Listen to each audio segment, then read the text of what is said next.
"Let me issue and control a nation's money, and I care not who writes the laws," once said Mayer Amschel Rothschild, the patriarch of the richest family in the world. But do the renowned Rothschilds still exist in the present day? They never seem to show up on the Forbes billionaire list, despite being supposedly worth trillions. Thought to be urban legends, the Rothschilds were once more powerful than the British and French crowns combined, and influential enough to manipulate the world's economy with a couple of letters. There's even a theory that they currently own 80% of the world's wealth. Do they really? Let's discover the truth behind this and more intriguing secrets of the Rothschilds family that'll make you doubt who really controls the world. Who are the Rothschilds? Let's start with their humble beginnings. Back in 18th century Christian Europe, this was one of the worst times in history for Jews. Anti-Semitism was so rampant that Jews couldn't own any kind of property. They made up for this by working hard in commerce and finance, where they could keep money liquid and easily transferred or hidden. Most of these hard-working Jews were so skilled with finance that they were highly sought by the nobles to administer their coffers, as we'll find out later. Among these was the young Mayer Amschel Bauer, a bank apprentice born of Ashkenazi Jewish descent in a slum of Frankfurt. Bauer was so skilled with finance, particularly with the trade of small coins, that in record time he rose in the ranks to become a junior partner in a small bank in Hamburg. There he strategically connected with the city's elites, such as his future employers, the Oppenheimer family. But his other major connection was even more life-changing. It was General von Estorff, who himself was connected with Prince William I, Landgrave of Hesse, from the wealthy Hesse Castle family. William was also an old family friend who once traded rare coins with Mayer's father, so they knew each other from way back. Once William inherited his father's fortune, he trusted Mayer's skills so much that he requested he become his court Jew. Now, what's a court Jew, you might ask? Well, a Jewish banker who handled the finances of royalty and even lent money to the nobles, putting them in a position of great power. What better way to influence a kingdom than by controlling its treasury? He cleverly invested William's money, netting him sufficient money that at some point he was even richer than William himself, opening a finance house of his own. Despite being wealthy enough to live a life of comfort on his own, Mayer had greater plans for what would be the greatest banking dynasty in history. He changed his last name to Rothschild, which means red shield in German, inspired by a red shield design that hung over the bank's door and set his plan in motion. He had 5 sons whom he sent to live in each of the major economies of late 18th century Western Europe: London, Paris, Frankfurt, Vienna, and Naples. They had one mission: to establish new branches of the family finance house and grow them as much as they could. And so the Rothschild family adopted a 5-arrow symbol, representing the 5 sons and the strength that comes from unity among family members. They created an international bank impervious to these dangers by leveraging some smart financial tricks. First, their assets were held in stocks, bonds, and debts, keeping their assets completely safe. Leveraging their positions in each of these economies, the Rothschilds hatched a master plan to always profit from the ongoing European wars.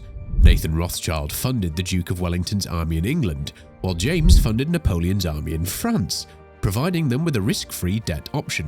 Nathan used messenger pigeons to receive early intel on Napoleon's defeat at the Battle of Waterloo, and sold and bought stocks strategically before the official news even reached London. This began their strategy of funding both sides of the war for years to come, earning them a reputation for manipulating world events to always end up on top.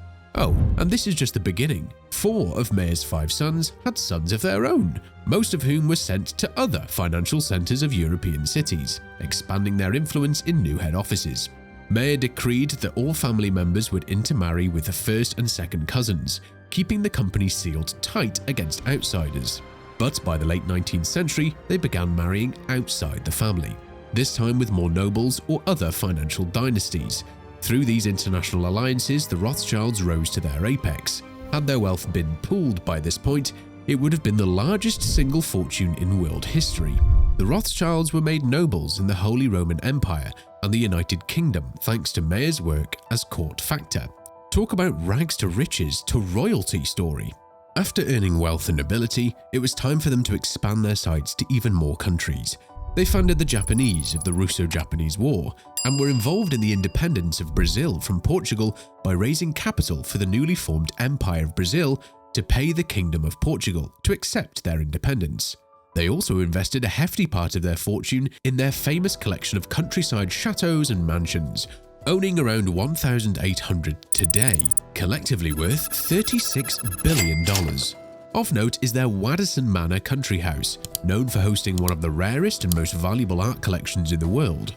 Let's just say that even the British royals were requesting invitations to the Rothschilds parties celebrated there. This manor passed through 3 generations of the Rothschilds family until James de Rothschild donated it to the British National Trust and opened it for the general public in 1957. By the end of the 19th century, they had built 41 palaces more luxurious than even the richest royal families in Europe. Funnily enough, they ended up donating most of these mansions to the government anyway.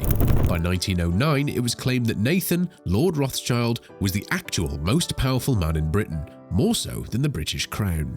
But did you know that they were also involved in some of the world's most revolutionary projects? They funded the Suez Canal, which we covered in our video of the $55 billion Israel Canal in Gaza, and also the Federal Reserve of the United States. Throughout the 19th century, Nathan Mayer Rothschild and his sons in London filled the role now held by the International Monetary Fund, stabilizing the currencies of major world governments. The following generations of Rothschilds also founded new businesses, such as the French branch's Baron Philippe de Rothschild's famous Chateau Mouton Rothschild wine. Today, their wineries are 160 years old, controlling 70% of the total wine sold in Europe and earning several billion a year just from their wine sales in Italy, France, South America, South Africa, and Australia. Most of it is produced in the $200 million, 222-acre property of the same name, with a single bottle easily selling for $700. If you're enjoying our content so far, then don't forget to hit the like button and subscribe for more. But as with every great empire, the Rothschilds eventually fell. The turn of the century met the German branch with the death of head Wilhelm Rothschild, who had no male heirs. This ended their banking business there until the British branch took over in 1989. National taxation systems also ended the Rothschild policy of operating with just one commercial account record, forcing various branches to operate as independent banks and ending the system of the 5 brothers and their successor sons. But none had it worse than the Austrian Rothschilds, who had to contend with the rise of Nazi Germany. First, the branch was forced to sell its banking operations at a fraction of its value, and its head, Louis Rothschild, was imprisoned for a year and only released after his family paid a ransom. The Nazi officers outright seized the Rothschild family manors of all their valuables, and the Austrian Rothschilds were unable to reclaim their former assets and properties even after the war. The same happened to the French Rothschilds after the fall of France during World War II, and even after the war, the family business was nationalized by newly installed socialist government, which, let's just say, wasn't too keen on the very capitalistic Rothschilds. The final nail in the golden-plated coffin was the Rothschilds' lack of international investments across the Atlantic. Ironically, while the Rothschilds were big in working internationally within Europe, they had null operations in America. Today, descendants of the original Rothschild branches try not to draw a lot of attention for the most part, and most people aren't aware that they own 65 yachts and more than 100 private jets. The most opulent of their yachts is their Planet 9, a $102 million super yacht owned by Nat Rothschild. This billionaire Rothschild rents it for $650,000 per week, plus expenses. As a whole, the family has $45 billion in gold reserves. So while they might not literally bankroll the gold economy, they won't be short on cash for centuries. They also possess a $100 billion fund, used for investing in the largest global stock markets, the London, New York, and Tokyo stock exchanges, with cash reserves of $20 billion in USD, $6 billion in yen, and $33 billion in euros. Normally, they invest in Amazon, Meta, Facebook, Visa, Berkshire Hathaway, and Bloomberg stock, ensuring the Rothschilds multiply their money through compound interest every generation. But wait, if these people are so rich, then why are none of their members ever on the Forbes billionaire list?